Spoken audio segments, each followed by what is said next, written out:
Good morning. We're on to the second part of Eliot's four quartets. This is called East Coker. The thing I love about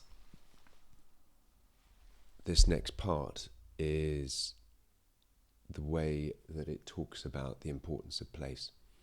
I heard someone say the other day, it shouldn't have been, I think, therefore I am. It should be, I'm located, therefore I am. This idea of a ancient connection to the physical spaces from which we're from. And I remember writing these margin notes when I was sitting a long way from home, and perhaps being a little melancholy about England, Wales, home, the land, having my feet in the grass. That sort of history, this sort of stratification of history, layer upon layer of human existence and beast existence, as we dig down and we find these traces of whoever came before, only ever separated by the thinnest of veils, both in terms of the physical layers, but also just time. How incredibly tiny the distance of time is between these people who had very different but also very similar experiences of being alive. Anyway. Part 2. East Coker. Part 1. In my beginning is my end. In succession, houses rise and fall, crumble, are extended, are removed, destroyed, restored, or in their place is an open field, or a factory, or a bypass. Old stone to new building, old timber to new fires, old fires to ashes, and ashes to the earth, which is already flesh, fur, and faeces.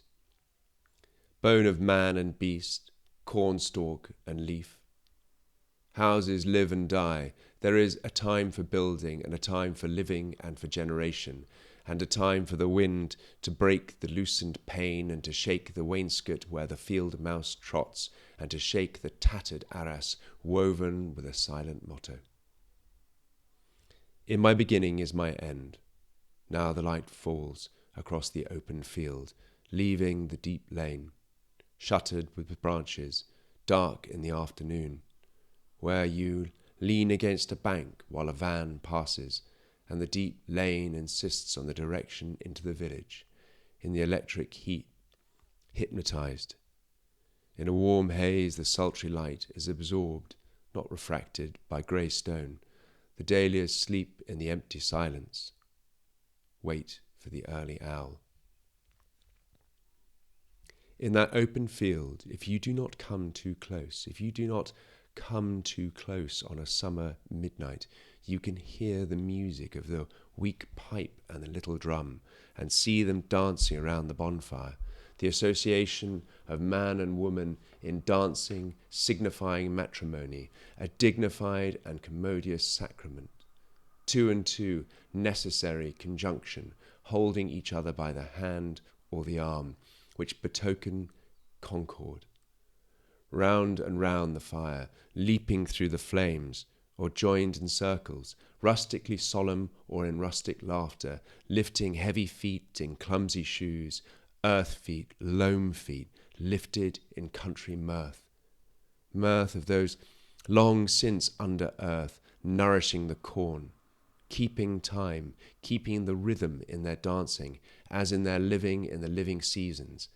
The time of the seasons and the constellations, the time of milking and the time of harvest, the time of the coupling of man and woman and that of beasts, feet rising and falling, eating and drinking, dung and death.